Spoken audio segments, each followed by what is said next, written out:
Have you heard from your ex since the divorce? One of the women seated at the table asked Brooke, sipping wine from a beaded glass. The ladies were seated comfortably on the terrace of the Travelers' Inn. Brooke Puckett thought for a moment before replying. No, since I kicked him out and handed him the divorce papers and restraining order, I haven't seen or heard from him. He tried to talk to the kids, but they ignored him after I explained what he had done to us. Ellie, new to the group, wondered, was it a bad break? I feel like there's still a lot of pain in it. When did the divorce take place? A year ago. That asshole fought him for a year. When he noticed the kids didn't want anything to do with him anymore, he just gave up, signed the papers, and left. But all in all, he's been gone for 2 years. Good riddance. Brooke said this with venom in her voice. Ellie's next question was obvious. Why did you do it? Divorced him, you mean? Because he cheated on me with his first love, Gemma Evans. A voice came from behind. Jake Van Dam cheated? No, he didn't. He's not that complicated. As for cheating with me, I'd remember that. Don't you find it? Impossible, absolutely impossible. I just think you're up to one of your dirty little games again, Mrs. Brooke Puckett. Brooke turned her head so quickly that the others thought her eyes popped out. She said, Well, look what the cat brought. You've got nerves. Look who's talking. You started manipulating Jake when we were still together. Your lies caused us to break up, and you have the nerve to claim Jake cheated on you with me? When the hell? Gemma replied. 2 years ago, as you well know.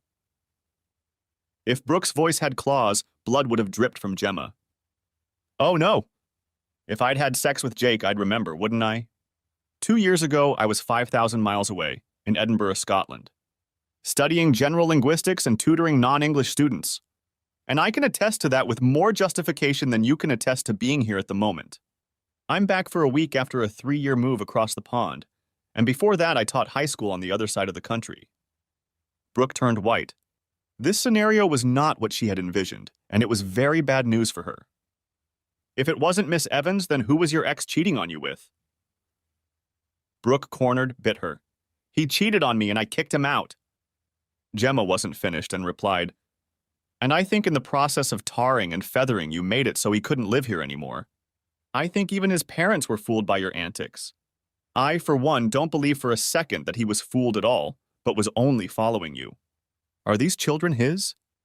I could ask. But I have to go. I have things to do, people to talk to. Jake's parents, for instance. Brooke went white again. Don't you dare! I'll make your life hell. Gemma looked coldly at the once gorgeous woman, smirked, and said, Life hasn't been kind to you, has it? You need too much makeup to make yourself look presentable. Anyway, you shouldn't spread your feathers. You might get tar all over them. But I am obliged to pay a visit to your former in-laws and let them know that I have an alibi for the whole dastardly cheating incident. I bid you farewell. Gemma walked towards the exit and turned around one last time. Brooke, Jake didn't cheat, and I'm going to clear something up. Thank you for throwing him out. He'll be mine as soon as I find out where he is. About your threat? Don't be ridiculous. I'm leaving tomorrow for a new job, never to return to this nest of vipers. Now go suck lemons. With those words, Gemma walked to her car and headed straight for the Van Dam residence. The stately home was exactly as she remembered. 3 parking spaces by the gate. Just outside the gate were 2 giant ginkgo biloba trees planted by Jake's great-grandparents when they married and built the house. A long, shady driveway to the house and 3 wide granite steps to the door. Gemma got out of the car, opened the trunk to get her laptop, and walked to the door. She knocked and waited. The door opened and Jake's grandfather appeared on the doorstep. Yes, young lady? Good afternoon, Mr. Van Dam. I'm Gemma Evans. Do you remember me? It's been a long time. Yes, I remember you. Wasn't your name mentioned in connection with that trouble about Jake's marriage? Yes, sir. I am here to tell you that Jake could not have had an affair with me. I can prove that I was in Edinburgh at the time. The old man looked at Gemma with piercing eyes, weighing her words. Gemma felt as if her soul was exposed under that gaze. Finally, he said, Call me Rufus. Senior. He said it with a twinkle in his eyes. Yes. It is very good and brave of you to come. My son and daughter-in-law are sure that Jake is the culprit. Am I? No. He's not capable of such a thing. May I ask why you want to prove his innocence? Gemma had a strong suspicion that this man would recognize any lie coming from anyone, and that lying to this man would humiliate him and herself in his eyes. So she answered honestly, Jake doesn't know it yet, but I'm going to be the next Mrs. Van Dam. But first I have to find him. Do you happen to know where he is, Mr. Van Dam? The old man's eyes gleamed mischievously as he replied, He's not in touch with his parents or his brother and sister, and I promised him not to tell anyone that he's at St. Christopher's Crossing now and is doing fine at the university there. But I can't be wrong when I say that you are a beautiful woman and not a man. Now that's our little secret. Don't spoil the fun? No, sir. I'll let you in on another secret. I was offered a job at the same university, and I accepted, so I'll be sure to run into him. From somewhere in the back of the house came a voice. Dad, who's there? Don't let them sell you what you heard. The old man grinned and turned to Gemma. Do you know where the kitchen is? Gemma nodded, but when she turned, she almost ran into Jake's mother. You have guts, she shouted. Ruin my son's marriage and then come into this house uninvited. Get out! Jake's grandfather immediately intervened and bellowed, Anna, she is my guest, and I will hear her out. She claims to have been abroad during this whole sordid affair. Anna Van Dam immediately deflated and looked at Gemma. What? I don't believe you. Gemma picked up her laptop, smiled at the old man, and said, I'll show you. An hour later, Gemma was looked at by a very upset mother and a very angry old man. What now? Whispered Anna. Gemma decided to tell the truth again. I don't know. I'll leave this pit tomorrow. Jake and I became fast friends and were on our way to becoming friends, if you can call it that. That was until Brooke came along. Gemma told her story of how she lost her friend and soulmate to Brooke. She didn't expand on her suspicions about the sudden pregnancy. It was up to Jake to do that if she could find him. Anna was appalled by the machinations of the mother of her grandchildren and decided that her husband, Jake Jr., should meet the woman too. She asked affectionately, Would you like to stay for dinner, my dear? Also, I would like you to tell this tale of woe to Randall, my husband. Gemma politely declined, saying she had to get ready to travel to her new job. At the same time, she would not tell Anna where her new job was located. As Gemma said goodbye, Anna looked away for a moment.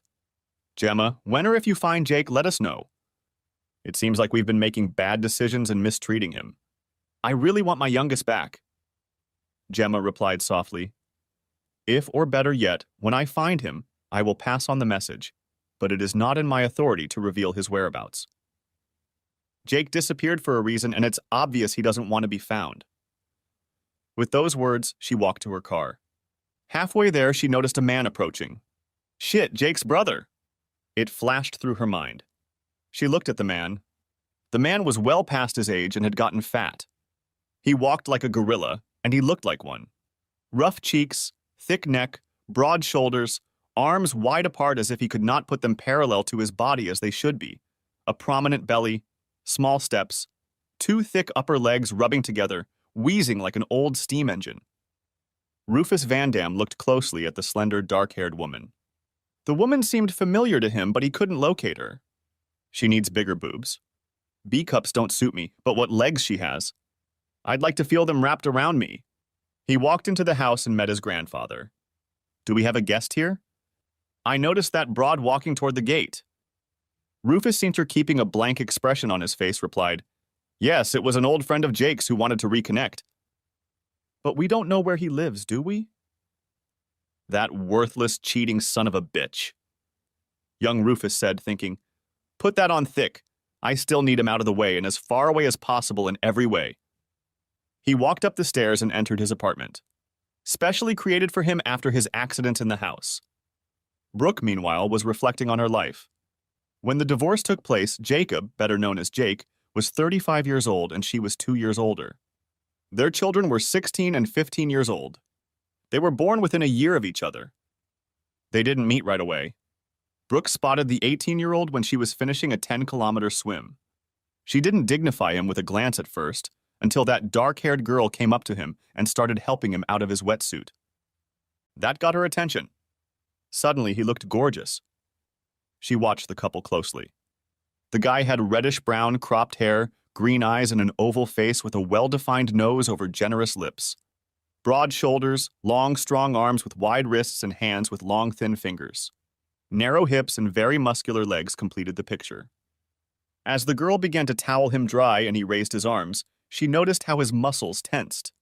She later learned that Jake had the physique of a swimmer. Lots of strong muscles under a thin layer of fat, thick enough to hide how strong he really was.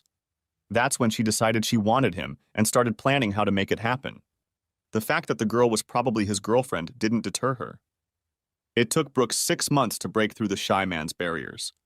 As luck would have it, his girlfriend, who wasn't yet his girlfriend, was moving out of town, and it became much easier to manipulate the girl. Finally, Jake suggested that she meet his family for a monthly family barbecue.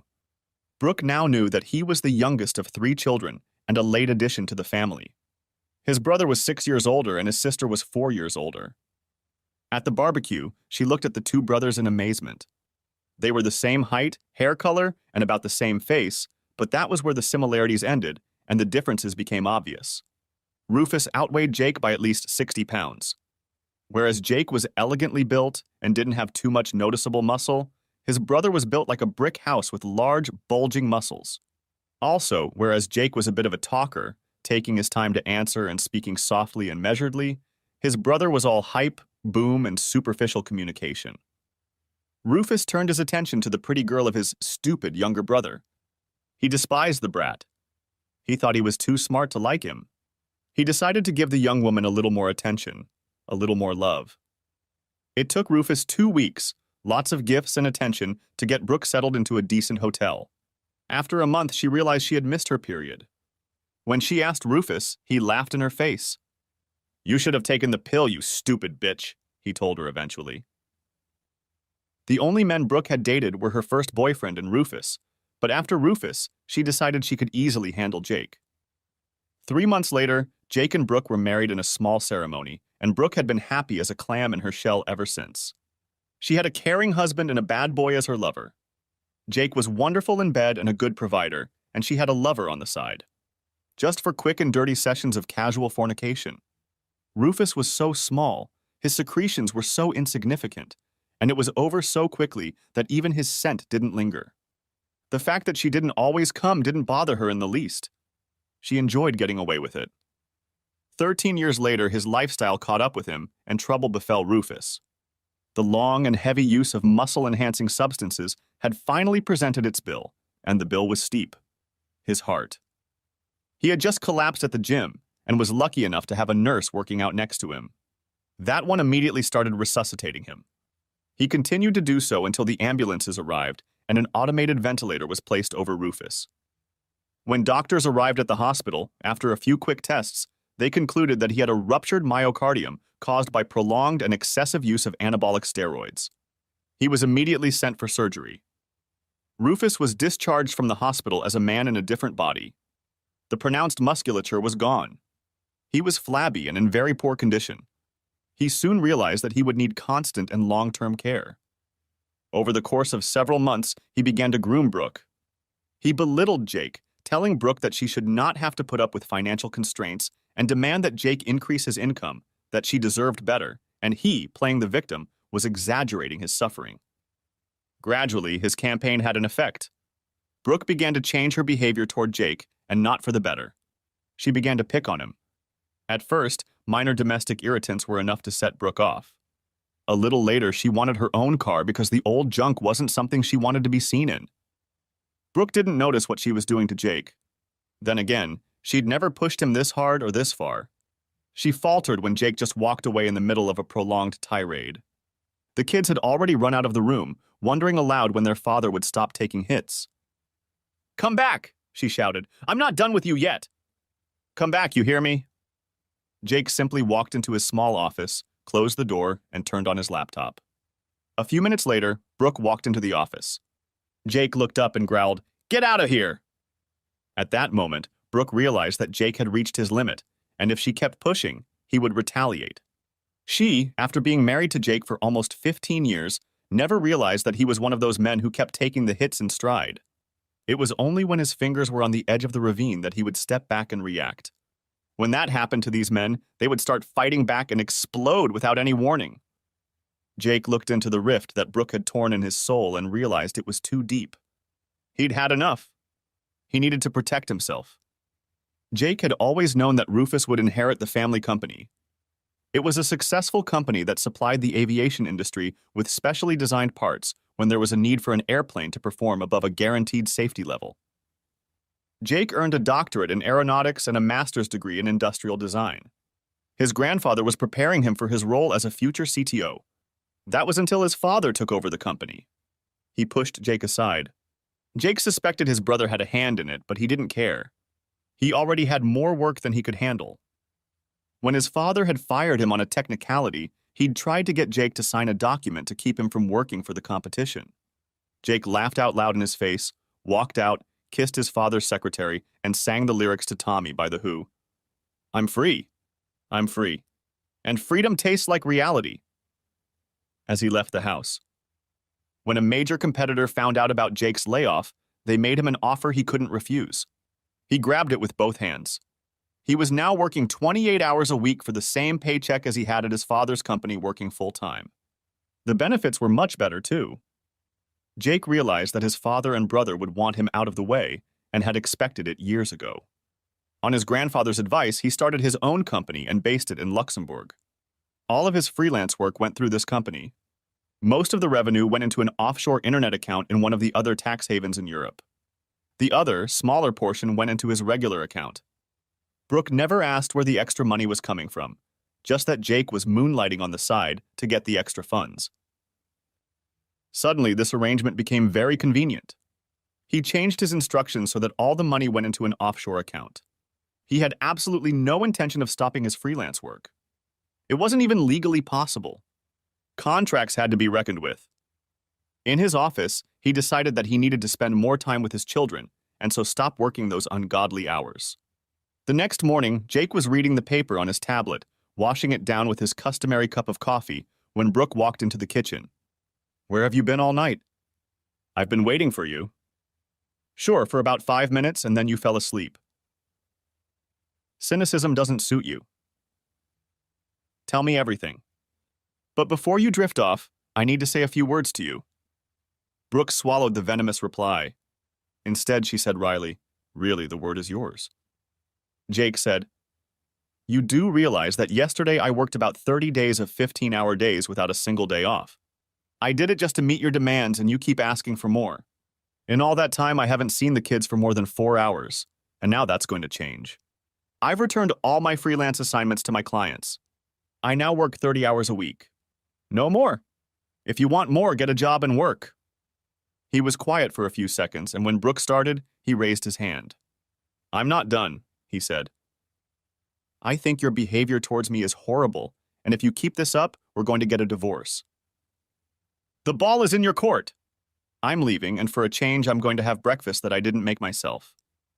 Jake walked out of the kitchen before Brooke could utter a word. She just stared at the door, sitting there with her mouth open. She had never seen Jake act like this before. She pulled out her cell phone and called Rufus. Rufus, Jake is getting stubborn. I don't know how to deal with him anymore. Rufus grinned. That's what I expected. I have a plan B. Jake was sitting at his desk when his secretary called to say he had a visitor. Surprised, he asked if he had any appointments for that day that he didn't know about. No, sir, but she said it was urgent, was the reply. The elderly woman entered his office and asked him to introduce himself. She then handed him 2 sealed envelopes with the words, I regret to inform you that you have already been served. The woman walked out shaking her head and said to the clerk, Please look after him. This is very bad news indeed. Jake looked at the envelopes. For some reason, he felt relieved. It was all over now. He had expected it, but it still hurt like hell. What he hadn't expected was a restraining order forbidding him from contacting his wife, children, and parents. What really shocked him was the notarized affidavit stating that he had a relationship with Gemma Evans. With great pain in his heart, he began the necessary processes. Of course, the bank accounts were blocked. He looked into his professional connections to see if there was a lawyer among them.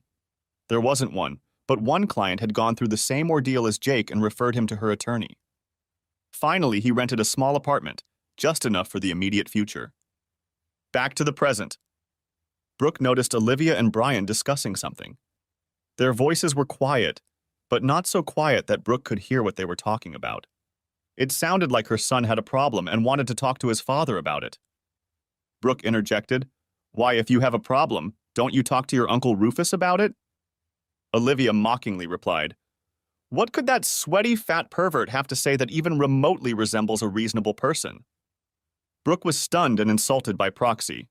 She bit her tongue to keep from telling them who the real father was. "What, he's your uncle, mind you." "Yeah, not a bad uncle. Offered me money for showing my tits and said he'd reward me generously if I helped him ease his urges." "And that's not what he asked for," her daughter replied with disgust. Brooke thought, "That's his own daughter for crying out loud, and he knows it. If it's true, what she's telling me, God help me." Many bodies were pulled out of the closet that night. Brooke had no choice but to conclude that Rufus was a pervert and a danger to her and her own children. The fact that nothing had happened was due to the fact that Jake had instilled self-esteem in the children.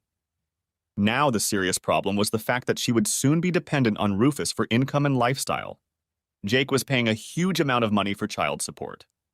Because of this, she had a relatively good situation and never failed to make payments, but it didn't last long. She found herself in a tight spot and was now starting to regret some of her decisions. "Leonard Daltrey, it's finally a pleasure to meet you. Gemma Evans, and the feeling is mutual. I've heard a lot about you and all have been positive. I look forward to working with you." Professor Daltrey told Gemma about the ups and downs of the university and his role within it. He also informed her that he is a widower and lives with his girlfriend. The affable interview ended with Professor Daltrey saying, "I have arranged temporary housing with my good friend Nathaniel Thompson. He lives on the St. Christopher Trail and has a guest house. Maybe you want something more comfortable? I suggest you check out the homes in St. Christopher's Woods. There are a few houses around the lake there and a few parcels of land with building permits for university employees, although I can tell you that the best lot is already occupied by our part-time amanuensis." The professor looked at him wistfully and continued, "Perhaps I'll hire you. This man does an excellent job with children who aren't very gifted or have behavioral or learning problems. We recently got a special learning center. He helped design it so these kids can reach their full potential. I would love to have him as one of the teachers there. However, he is a very private person. Contact with him is not welcome, and so far he has declined my offers." Gemma has been exploring around St. Christopher's Wood. After 2 months of acclimatization, she decided that this was the place she wanted to stay for the long term and began looking for the right house. Nadia Thompson accompanied her. Suddenly, they came to a sign. It read, "Land for sale." Below it in smaller letters. The building permit had already been obtained. Gemma exclaimed, "What a beautiful place. I could live here. But who would design a house that would fit in with this surroundings, let alone build it?" Nadia grinned. "I know a man. He's becoming a good friend of ours. He's an aeronautical engineer and designer. You should see the house he designed for himself and is building himself. He's a bit of a recluse, but when he thaws out, he turns out to be very good company. I'm having him over for dinner on Friday. You'll be able to meet him if you want to, of course." "I'd love to," replied Gemma cheerfully. "Meanwhile at the Van Dam house." "Grandpa?" Brooke asked in a thin voice. Rufus Van Dam. Senior scrutinized the face of the woman sitting at his desk. The mother of his great-grandchildren, only born to the wrong man. He was a keen observer of human emotion and noticed she was very upset. "Yes, dear." "What's the matter?" "Do you happen to know where Jake is?" asked Brooke uncertainly. "Honey, I'm not going to answer that question either affirmatively or negatively." "Why are you asking? Trouble in paradise?" The question caught Brooke off guard, and she almost whispered, "Yes," but swallowed her tongue in time. This reaction did not go unnoticed by the old man. "Time to chop the axe for this lady." In a steely voice, he continued, "Rufus has some very nasty character traits, don't you think? And his addiction to those steroids doesn't help at all." Brooke stammered, "I don't know what you mean, honestly." Rufus Sr. grinned. "Don't play games with me, young lady. I may be old, but I am far from decrepit as my son and eldest grandson like to think. I know those two adorable children of yours don't have Jake's genes. What? How dare you? Exclaimed Brooke. Don't mess with me, young lady. I'm willing to put my entire fortune on the line. What color are your eyes?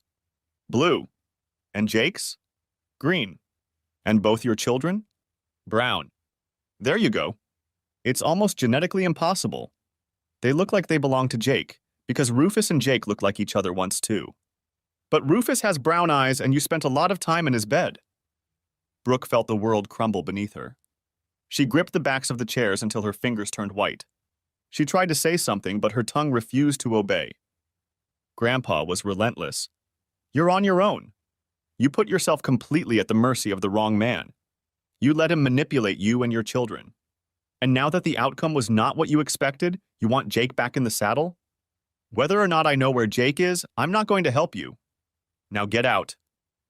When Brooke left, Rufus Sr. stood in front of the window for a long time thinking, maybe it's time for me to write that long letter.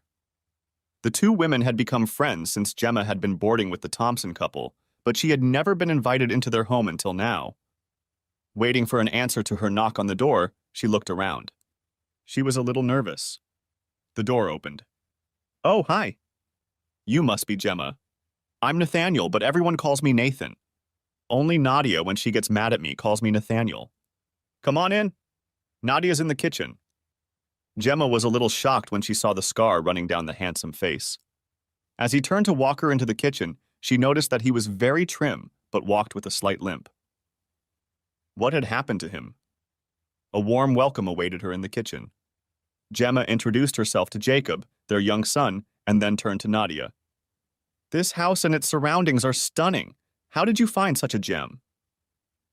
For a brief moment, Nadia's face lowered, and their whole story flashed through her mind as she contemplated what to answer. It is a long and sad story, but you might say with a happy ending. I'll tell it to you sometime, but since it's Nathan's story, I need his blessing to tell it. It is not common knowledge, only a few people know about it. All I can say for now is that Nathan wrested it from the hands of the local tyrants and destroyed them in the process. And Jacob is not mine. He belongs to Nathan and his first wife. He's divorced?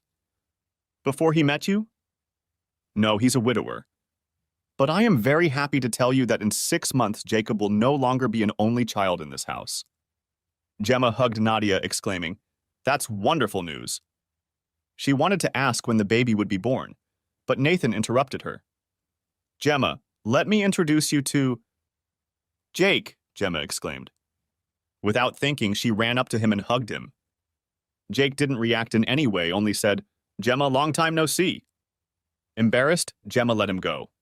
Nadia and Nathan looked at each other, and Nathan asked, Do you two know each other? Before Gemma could say anything, Jake answered, We used to be friends. Gemma's happiness collapsed, and tears welled up in the corners of her eyes. This was not the happy reunion she had envisioned. She cried, Jake, why are you acting so cold? Aren't you happy to see me?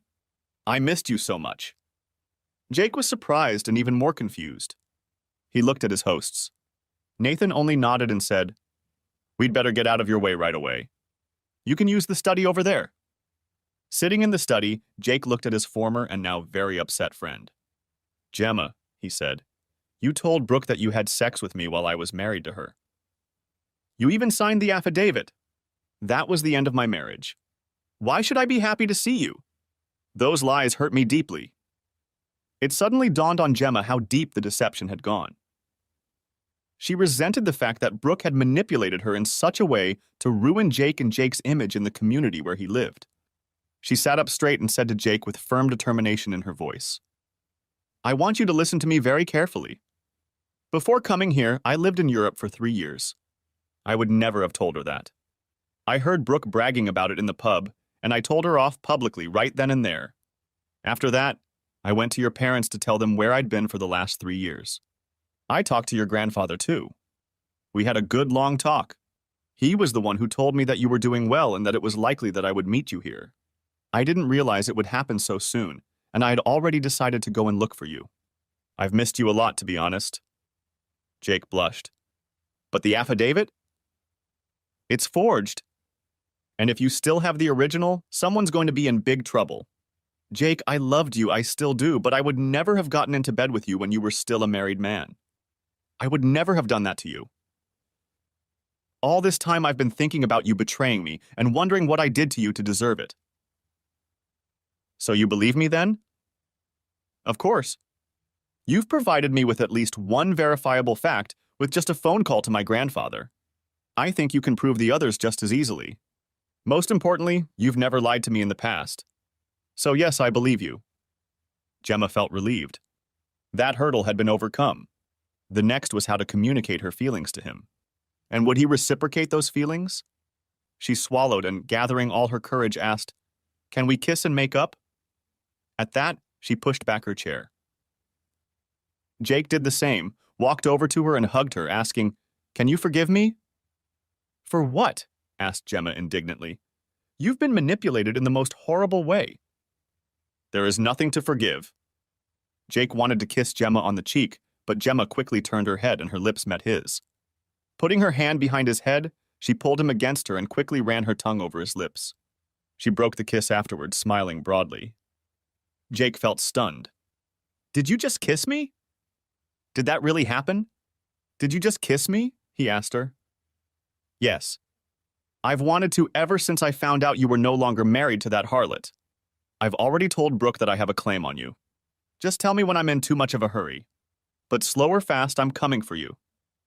Jake pondered this, enjoying the way Gemma's supple body pressed against his. "You know I'm damaged goods, don't you? There's a reason I'm building my home in such a remote location. I can only do things slowly. I needed to heal first, and I never dared to face my demons. It's just too painful. Let me in, I'll be there for you. Always. I know you married that harlot because she was pregnant. Otherwise, you'd be married to me, and worse, I've done a little math and wonder if it's your son. There's something very strange about that. Now it's time to join our hosts. One last piece of advice, if you'd like to take it, accept a job offer from Professor Daltrey. It will do you a lot of good." When they returned, Gemma said simply, "Problem solved. He's mine now, although he's not entirely sure of that yet." Nadia clapped her hands together happily. "Great. That was a quick job. What's next?" Gemma snuggled up to Jake and pulled him to her. She smiled and replied with deep happiness in her voice, "I have plans. One has to do with retribution. One has to do with never letting that guy out of my sight again. And finally, who do I contact to get that piece of land we saw this afternoon?" The dinner was a great success and fun. Gemma told anecdotes from the days when they were friends. After dinner, things got more serious, and Gemma finally asked the hard question. "Jake, did that harlot explain how she gave birth to a fully developed son after a pregnancy of 6.5 months?" "No. You forget that I was there and was so enthralled that I never realized it. In retrospect, I can say that was very foolish of me. But what are you implying?" Nathan, knowing from his own experience how overwhelming it can be to witness the birth of a child, replied softly that it may not be yours and that you've been set up. "But they look like me and they look like a brother and sister. There's no doubt about that." "Both." Jake cut the phrase short, afraid to voice his thoughts. Immediately, 2 women crashed into him, hugging him and whispering quiet words in his ear. Jake pulled himself together and asked, "What now?" "I need to know for sure." Nadia took his hand and asked, "Can you think of a man who looks like you? Maybe a cousin?" Gemma exclaimed, "Rufus! It has to be him." Jake said, "No, they don't even like each other." Nadia didn't argue. "Or that was said so you wouldn't suspect them. I think there's only one way to find out, and that's an official paternity test. That means you need a great lawyer, and I know just the kind. Donna Marshall, she's not one of the best, but the best of the best. Nathan, can you give her a call?" Brooke had fallen on hard times. 2 weeks after Jake's grandfather had explicitly told her that he wasn't going to help her find Jake, she still couldn't find a way out of the situation. She didn't want her children to never see Rufus again, but she still needed him, if only for the money he brought in. She was making dinner while the kids were doing their schoolwork when there was a knock on the door. She looked through the small window and saw a man and a woman standing on the other side of the door. She opened it and asked, "Can I help you?" The woman asked, "Are you Mrs. Puckett? Mrs. Brooke Puckett, ex-wife of Mr. Jacob Randall Van Dam?" "Yes." What's the matter? The man now answered. I have a warrant. We need to take DNA samples of your children. Failure to comply with this warrant will result in arrest. What? Who? Why do you need DNA samples from my children? For a paternity test, the woman said simply, and in doing so knocked the ground out from under Brooke's feet. Brooke had always had a vague hope that children might be the only reason Jake would come back to her. The other, very important reason was that Jake was paying a huge amount of child support. If he found out that the children were not his, the payments would immediately stop and she would lose her comfortable lifestyle. Meanwhile, at the Van Dam house, another pair of paramedics, accompanied by a police officer, knocked on the door of Rufus Van Dam's apartment. Rufus Sr. watched the whole thing, thinking. It looked like Gemma had found Jake, and Jake had figured it all out. Now he was going to have hell to pay. Rufus Jr. had refused to cooperate and attacked a police officer. The obese man couldn't stand up to the young tough guy, and soon Rufus Sr. witnessed his grandson walk with a short and humiliating gait toward the police car. 2 weeks later. Jake? The results are in, shouted Gemma, walking through Jake's apartment. Gemma was dreading the results.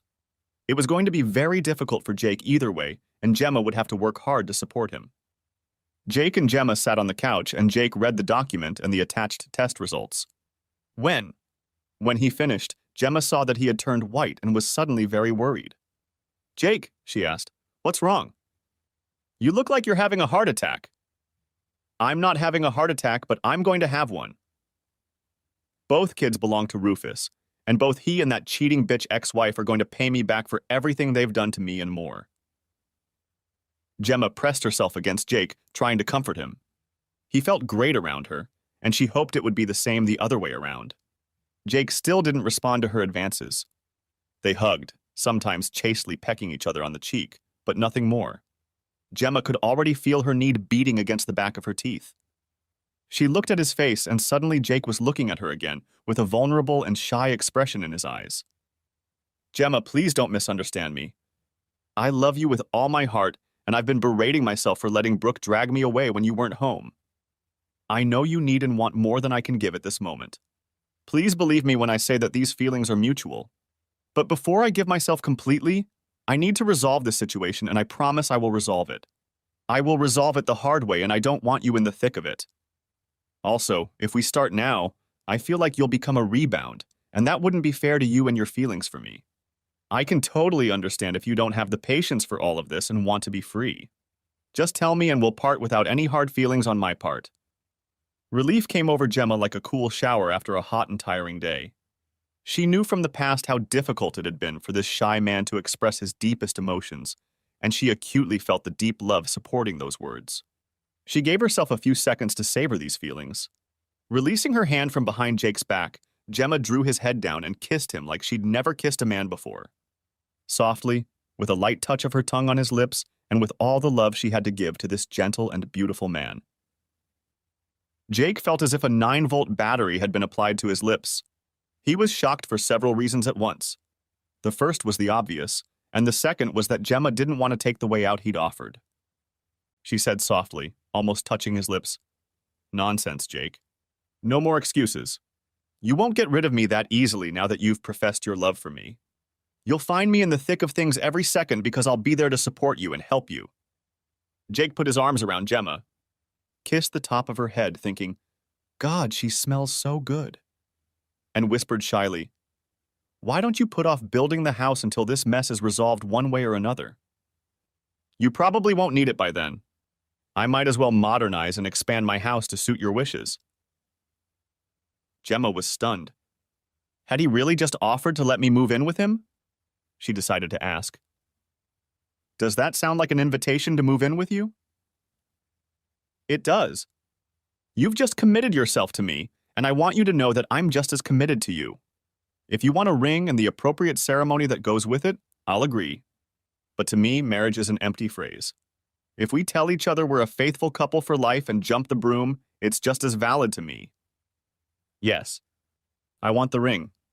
I want a ring as the symbol he's always personified in all its simplicity. So I want a small, simple, plain, ordinary, unadorned gold wedding ring, and I want you to have exactly the same. I'll bring the broom as soon as you pay your fee. That same week, Jake and Gemma sat in Donna Marshall's office while Jake explained that he wanted payback by napalm. Donna patiently explained that she was in no position to help. Jake needs a shark, or rather a bull shark. One capable of navigating the murky waters and attacking unexpectedly and effectively. However, Donna knew someone, a co-worker of hers, who had been in a similar situation as him and despised those vermin who did it to others. Her promoter introduced him to her, and they have been referring clients to each other or working together on some cases ever since. Sometime later, Brooke was doing household chores and thinking about the fact that there was no response after the DNA tests. Cautiously, she began to hope that it would all go away. She had found a way to shield her children from Rufus's direct influence, and their grandfather had been very helpful after she had taken Rufus Sr. into her confidence. Rufus Jr. seemed to be afraid of Rufus Sr. ever since he was taken from the apartment by the police. Suddenly, her peace of mind was shattered by a heavy knock on the front door. She went and opened the door, and there stood Rufus. His face was purple, and his thick figure was shaking and trembling. He shouted at her, "What is this?" waving a stack of crumpled documents in his hand. Brooke took a few steps back. "I don't know." "You tell me." Rufus shouted, "That asshole brother is demanding a huge sum of money from me for raising my children, and to enforce those demands, he has confiscated all of my property." Brooke staggered into the house and sank into a chair. Good God. Jake is awake and prowling. Now that he knows the kids aren't his, he's in for one hell of a payback. If he goes after me too, I'm finished. Edmond Dantes would be a teddy bear compared to Jake. She became very scared as her luxurious lifestyle came to an end. Rufus Jr. was still ranting when there was another knock on the door. Brooke tried to ignore it, but the knocking grew more insistent. She took a deep breath, got up from her chair, and walked to the door. When she opened it, she saw a small man with a hat, round glasses, and a mustache, something reminiscent of Professor Calculus from The Adventures of Tintin. Behind him stood a woman with a video camera whose flashing red light showed it was active. "Are you Mrs. Brooke Puckett?" he asked. When she answered in the affirmative, he handed her an envelope and said, "You have been served. Have a good day," and walked back to his waiting car. With terror in her heart, Brooke watched them go until the car disappeared around the corner. Only then did she step back, close the door, turn around, and walk to her chair. The terror turned into a black, seething swirl. She opened the envelope, and her fear grew even worse as she looked at the documents. There were DNA tests proving that Jake wasn't the father of any of the children, but his brother was. The next documents were demands for reimbursement of the money she had received in child support, including interest, and other demands because she had made him think the children were his and lured him into marriage with false accusations. The total amount of claims was staggering. There was another from Gemma Evans for falsifying an affidavit and one for defamation. Brooke had been in a panic until Rufus told her that the company would cover all the costs since the cat was out of the bag. After all, she was the mother of his children, wasn't she? Later that night, Brooke attended a family dinner. Rufus Jr. began to explain that they had developed feelings for each other, and Brooke was now his girlfriend. He would take care of the kids after their lawyers beat back the ridiculous demands of his idiot brother and his whore. His grandfather intervened gently. "You need to get yourself a lawyer. The company isn't going to pay for your deception and your girlfriend's deception. Jake has already suffered enough at your hands." There was silence at the table. Jake's father exclaimed, "Why not? He has a right to defend himself against these ridiculous accusations, doesn't he? The company has very skillful lawyers to counter this slander." Rufus Sr. replied, "First of all, the accusations are not ridiculous. They are completely true. The children are from Rufus and Brooke. They have been cheating on Jake from the beginning, and it appears that Jake has DNA evidence that the children are not his, but Rufus's. If that's the case, then Jake is right. Besides, the company has strict rules about fraternization, and you broke them all. So if the lawyers take the job, it won't be to fight Jake, but to enforce the company rules that Rufus has been breaking for about as long as Jake has been married to Brooke." Rufus's father exploded, "You can't do that! I'm the CEO, not you." Rufus Sr. laughed softly and replied, "But I own 70% of this company. I am the chairman of the board of directors. The board of directors can override any decision the CEO makes. Therefore, our legal team will not be used for a lost battle with a lawsuit just to satisfy your ego. Rufus Jr. exploded with rage. He kicked his chair and left the room. Once in the hallway, he froze, trying to catch his breath. Rufus Sr. dropped his napkin, apologized, and followed his youngest out of the dining room. In the hallway, he almost pitied the wreckage of what had once been a man, until he remembered what he had done to his brother. He walked past and said in a soft but unmistakable voice of venomous steel, "If I find out, I'll bury you so deep even the devil can't find you. Do you understand?" Rufus Jr. was soon stunned by the attack. His ego and arrogance soon asserted itself, and he growled back, "And how do you think you're going to accomplish that, old man? I have powerful friends too, you know. Just try it, and you'll realize that this old dog can still bite." With those words, Jake's grandfather walked over and patted the still breathing heavily on the man's back lightly. "Tisk, tisk, you've got to do something about this condition of yours or you'll never grow old." In his apartment, he sat down at his desk, picked up his old and trusty Rolodex, and looked up the phone number for the University of St. Christopher's Crossing. The next morning, at breakfast, Rufus Sr. was besieged by his son Randall and Rufus Jr. to get him to let them use the company's legal advisors. After a long study of the documents, they realized that this legal battle was going to be expensive, and the only way to win was to fight as long as possible in hopes that Jake would run out of money. Alas, the old man stuck to his opinion and even backed it up by saying, "If I get even a hint that you sought the advice of a lawyer working for the company, you'll be fired and out on the street before you realize what happened. This is a misuse of company assets. Understand?" He bit both men on his way out of the dining room. At his desk, he called the university. "Good morning, this is Professor Van Dam. I'd like to speak with Professor Daltrey. If he can spare me some time, I would be very grateful." A few minutes later, he heard a familiar voice. "Rufus, old friend. I haven't heard your voice in a long time. How are you?" Rufus Sr. smiled but replied seriously, "Mentally, I'm fine. Physically, not so much. But more on that later. I need one favor that involves two people." "Always, my friend." "You supported me in that disreputable affair with that shorty, blackmailing university students into turning in work to his bed. You always had my back. Now I can repay you in kind." "I don't think you'll like that, Leon. I'm going to come to your house and try to steal 2 of your employees for my company. I don't have any other choice." "Which 2?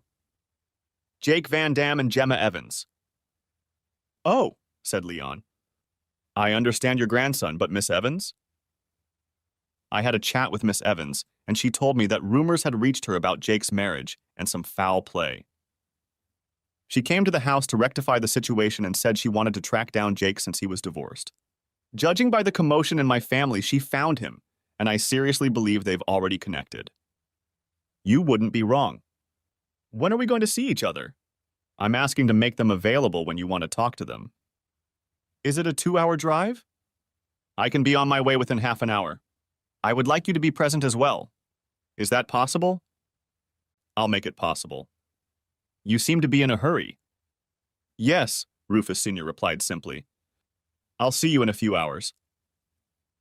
Later that day, Leon was shocked by the appearance of his old friend. He looked frail and tired, but his voice was strong and his eyes still sparkled. Before Leon invited Jake and Gemma into his office, the older men had a tense conversation. Jake, Gemma, Leon, and Rufus Sr. sat in Leon's office. The reunion between Jake and his grandfather was bittersweet.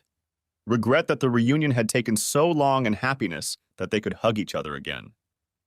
There was no need for introductions. Rufus Sr. began at once. "Jake, would you like to come to my place and take over the company?" A stunned Jake asked, "But Grandpa, why, what about Dad and Rufus?" Rufus smiled sadly and replied, "I am sick, and that sickness is progressing. I am now at the stage where I may not be able to stand up to this horrible couple who are now running and destroying my company. I know firsthand that you can lead a company. I've seen you in action." Jake looked shocked and grabbed Gemma's hand. "I don't know what to say. Why didn't you tell me?" "I have my reasons, Jake. But can you answer my question? Surely your girlfriend must be agreeable too." "But I'm building a house here, a family home for both of us, Grandpa." Gemma raised her head and looked at Jake. "A family home? Who's talking about taking it slow now? Jokingly, she interrupted him. Do you want me to stop taking the pills? Jake replied, as soon as possible. I'd like to have a few kids of my own if you're willing to help me with that. Gemma jumped up from her chair and kissed Jake hard in front of the other two men. I took my last pill last night. Is that answer enough for you? Rufus's voice broke through the happy intermezzo. Jake and Gemma, may I remind you that you are still in the company? Also, Jake, the company office is less than an hour away from here. Jake looked Gemma in the eye. Gemma nodded subtly to Jake's acceptance of Rufus's offer to run the company. Jake turned to his grandfather. The question remains, what to do about my father and brother? Leave that to me. When you take over, they won't be able to give you any more trouble. You are not the only one who holds a grudge against them. When do you want me to take over? So you're going to do that? Run the company? That makes me so happy. Yes, Grandpa, we'll do it. But when? I am at the end of my life. Soon the symptoms will make themselves known, and the pain will become unmanageable. Because Leon witnessed his wife's horrible death, he and others have set up a small private clinic where end-of-life care will be facilitated. I plan to go there in about 10 days. I think shortly after that. Jake was silently pondering when Gemma asked, but what's the whole cloak and dagger thing about? I suspect Randall and Rufus will go to any lengths to preserve their way of life. Jake has already become a pain in Rufus's ass, and I've already had to threaten him because he wanted to use the company's law office to fight the lawsuits Jake initiated. Leon interjected. We've developed a fight plan to protect you two from Randall and Rufus. He looked at his old friend and asked, shall I do the honors or do you want to do it yourself? Rufus Sr. replied, you do it, I'm getting tired. Leon continued. Once Rufus passes away, a message will be sent to some trusted managers in the company's office, workshop, and factory. They will put the entire company on lockdown. I will write a little software similar to the infamous ransomware that will allow this to happen. The employees will be sent home for the entire time with full pay, of course. We've made provision for that. Jake and Gemma were stunned at the scale of it all. Jake asked, what about us? What is our role in this? Of course you will be informed too, but you must do nothing until the will is announced. That's when everything will be known and you can take over the company. By then, Randall and Rufus will be the least of your worries.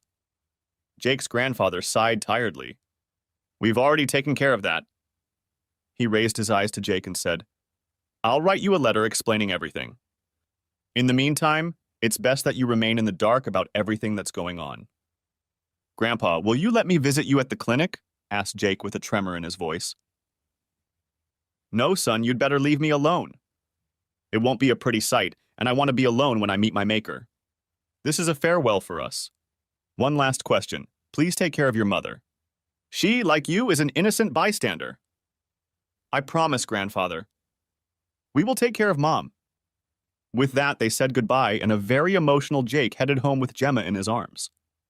It took some time at Jake's apartment before Jake and Gemma were able to digest this sad news. After a while, Jake said with a deep sigh, I'm going to miss the old man.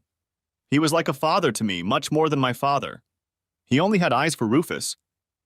The only response Gemma could give was to hug and kiss Jake, saying, I know. 2 weeks later, Jake had just finished negotiating with a contractor to finish his, now their home in the woods. When the sad news came, Jake wanted to finish the house as soon as possible, and Nathan had recommended this contractor to him as fast, quality, and reliable.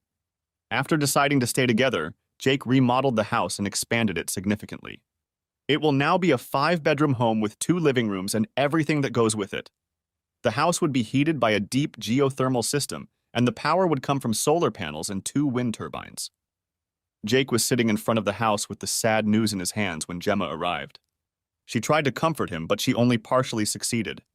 Jake said he felt like something had been cut off of him. The next day, the probate lawyer called him to the reading of the will. Jake drove with Gemma and was getting ready for what was in store for him when he noticed a black sedan following him. He quickly steered the car into the parking lot next to the mall and was about to get out when a black car pulled up next to them. A woman got out of the car and gestured for him to roll down the window.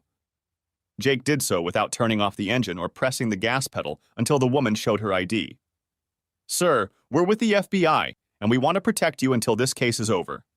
When you come to the reading, please act like you don't know we're here. Everything will be revealed during the reading according to Mr. Van Dam's wishes." Jake entered the conference room, leaving Gemma in the waiting room, and found his father, mother, and Rufus Jr. already seated. Rufus Jr. grinned. "Look, the prodigal son has come to see if there is anything here for him. Now I'll make sure you don't get anything, you little rat." The lawyer interrupted him. "Sir, behave yourself or I'll have you thrown out." "Understood." Rufus wanted to say something else, but the lawyer, this time very forcefully, said again, "Sir, behave yourself. Next time you can sit outside the building and wait for your family. Now you understand, and I demand an answer as to what you understand." Rufus muttered something, and the lawyer staggered forward again. "I can't hear a word you're saying." "You do or do not understand that the next time you violate house ethics, you will be removed from the premises." Randall backed away to interrupt him, but a raised hand stopped him. He recognized a man who was not to be trifled with. "Good. Now that the shenanigans are over with, we can get down to the official part." An image suddenly came over Jake. It was Gandalf, the wizard from Lord of the Rings. The lawyer was exactly that kind of man. Friendly and gentle, but testy towards people who tried to provoke him. Suddenly, he would become tough, relentless, and eager to retaliate. He was brought back to reality when he heard his name called, just in time to hear what was read aloud. "All of my property in this office is reserved for my only son, to Jacob Randall Van Dam, who will henceforth be my successor as chairman of the board of Van Dam Aeronautical Industries." What? What did Grandpa mean by only son? It's Dad, isn't it? What's going on? Jake thought, puzzled. Jake's mother sat nonchalantly in her chair, her lips curving slightly in a smile, while Randall and Rufus exploded. "I'm his son and Rufus is my son." "I'll tear you apart, you crook!" roared Randall at the lawyer. The lawyer didn't even blink and press the button. A few seconds later, the door opened and 4 men appeared. They looked like they could rip the arms off a gorilla without batting an eye and took up position next to the enraged men. One of them growled to Randall, "You're not going to make me hurt you, are you, mister?" Randall immediately deflated, but Rufus, who was not noted for his restraint, tried to pounce on Jake, shouting, "I'll kill you, you bastard!" The next moment he was sitting up again. His face reflected agony, and he was rubbing his thumb and wrist. Now that calm had been restored, the lawyer continued. "My dear friend Rufus predicted this little unpleasant scene. That is why I asked these gentlemen to be present to keep the peace." He looked at Randall and said, "Mr. Van Dam has genetic evidence that you are not his son. He divorced your mother for a reason. Therefore, Rufus Jr. is not his grandson." The lawyer waited a moment to let him know that the message had reached him, and then went on inexorably, still looking at Randall. "When he learned how you were treating your wife, and that you were renting an apartment at the company's expense and having fun, again at the company's expense. With escort ladies, he proposed to your wife, and she gladly accepted. Your wife got pregnant by Jacob Randall Van Dam. We have notarized affidavits and again genetic proof that the second son of Anna Van Dam Hansen and Rufus Van Dam is Jacob Randall Van Dam." Randall looked like he was about to explode, and he did explode. He lashed out at his wife. "You're a whore! You cheated on me. You're going to pay for this. I'll sell you to a Russian brothel," he shouted. The lawyer interrupted, gesturing for 2 men to immobilize Randall. At the same time, Rufus imitated a goldfish on land very well. The lawyer said to the men, "Will you please admit this behavior and threats into evidence?" And to Randall, "You will do nothing of the sort. We have evidence of grand embezzlement committed by you and your son. You stole approximately $6 million from the company to support your dissolute lifestyle, not counting the money you both stashed away in the Cayman Islands. In addition, you sold security-sensitive technology to rogue states and competitors. So some of the government agencies charged with keeping this country safe, the IRS and the FBI, want to have an in-depth conversation with both of you about this. Whether you like it or not, you're both going to help them with their investigation."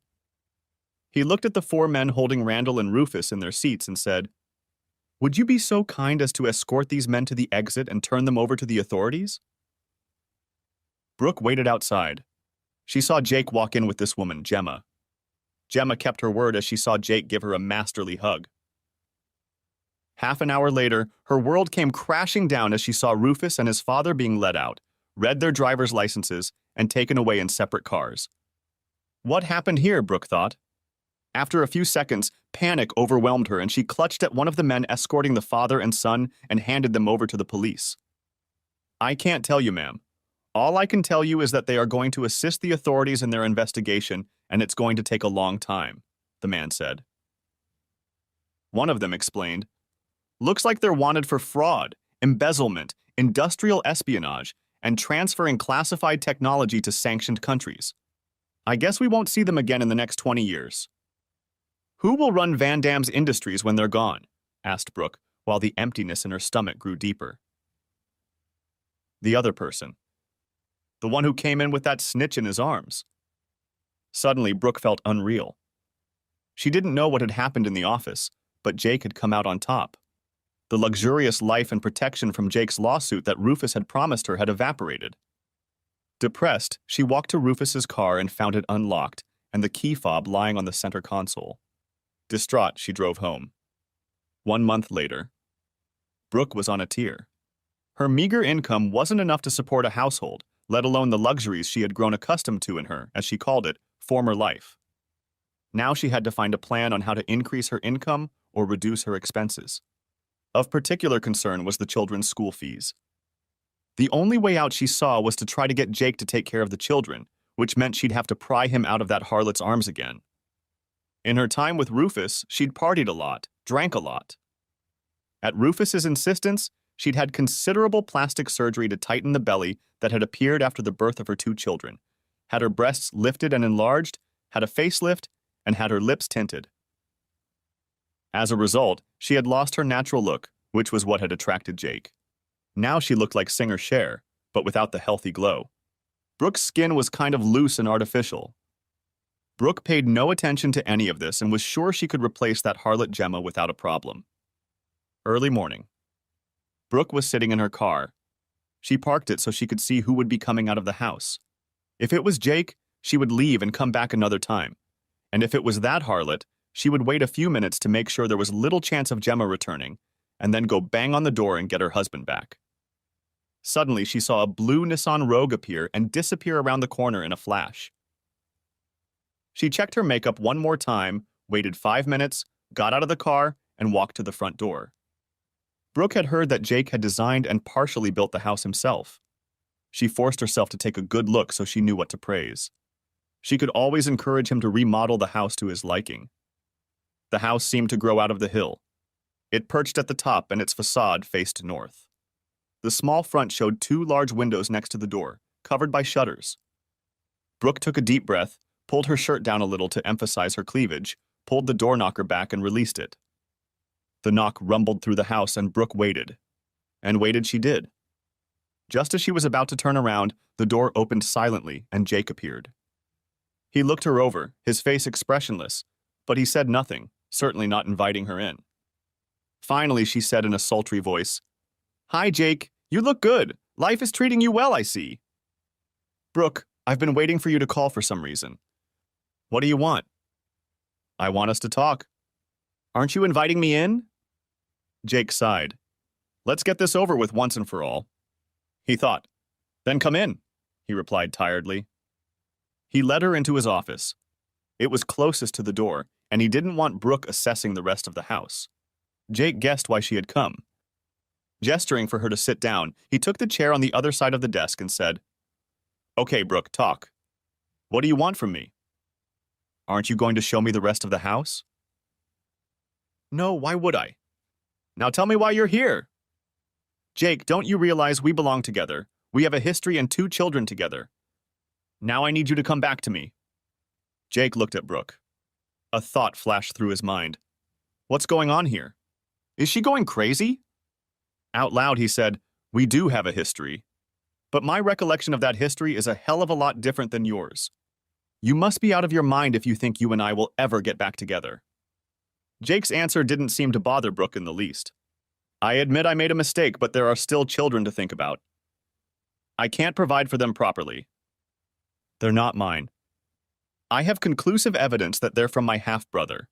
So why should I do this? You've raised them the longest and you've done a very good job of it. Rufus has never been able to take proper care of them. Jake sighed and replied, Don't worry. I'll take care of them. Only because my mother, their grandmother, asked me to.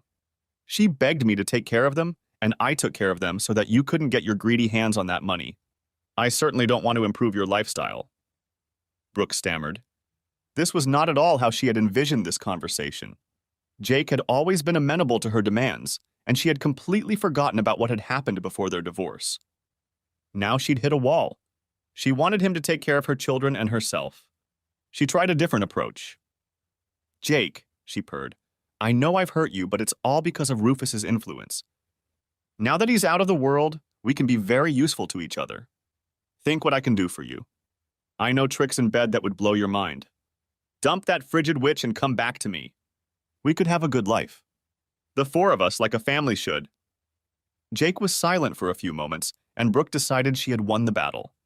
It had the opposite effect on the man in front of her. You look and act like a prostitute.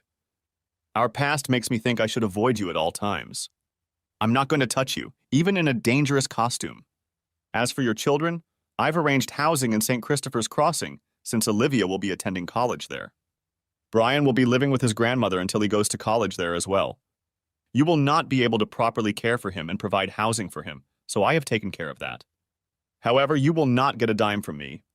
In fact, you have an outstanding debt to me. Jake was silent for a moment, and Brooke was completely stunned by his outburst. Then he continued. If you try to resist, I will file a fraud and extortion report, telling the authorities that the children are not mine and that you ripped me off during the divorce because of it. Now get out. I'm done. As Jake fell silent, they both heard the door open. Gemma peeked out from around the corner and Jake said, Come in, my visitor is about to leave. A radiant Gemma entered the room with a very noticeable potbelly. She walked almost impetuously over to Jake and kissed him on the cheek. She whispered quietly so Brooke wouldn't hear. My suspicions proved correct. There are two of them. When Jake's smile grew even wider, Brooke couldn't hold back any longer. You're pregnant. She cried out loudly when she saw that her and Jake's plans had gone awry. Gemma and Jake looked at each other, and Jake nodded almost imperceptibly. Gemma turned to Brooke and said, Yes, I'm pregnant. I'm going to give Jake his own children. The children he has deserved for so long. Now I hear you're leaving? We need to make plans, remodel the kids' room. Suddenly, a quarter fell on Brooke. The kids? You mean... Gemma's face lit up. Yes, I'm having twins. I'm 3 months pregnant. I got suspicious when my belly started bloating so early. The first echogram didn't show both fetuses because one was hiding behind the other. This echogram showed two in their gender. She kissed Jake hard on the lips and whispered, Boys. Brooke said, You can't do this to me. Abandon me to my fate. Take my children, your niece and nephew. Jake decided it was time to drop all pretense of politeness and replied in a tone that Brooke knew all too well, but Gemma had yet to experience. I don't know who Olivia and Brian are to me. You tell me that and keep in mind that Randall was not the biological son of Rufus Sr., and I am not Randall's biological son, but from Rufus Sr. We have the same mother, though. Since Randall and Rufus Jr. were arrested, Brooke has had no contact with them. Anna refused to get close and wanted nothing to do with her. It became clear to Brooke that she was truly isolated and on her own. She didn't have a decent job and lived in a rundown apartment, for which she had to sell her valuables one at a time. She lowered her head and almost didn't notice that Jake had spoken again. If it were up to me, you could rot in hell. But my mother and Gemma are convinced that if I do that, you'll be a quivering sick ruin of a human being. I'm okay with that, but they told me again that you're still the mother of your children, and they might feel obligated to take care of you, and that would come at a cost I don't want them to pay. So I found a job for you. Simple physical work. That will pay the rent and basic living expenses.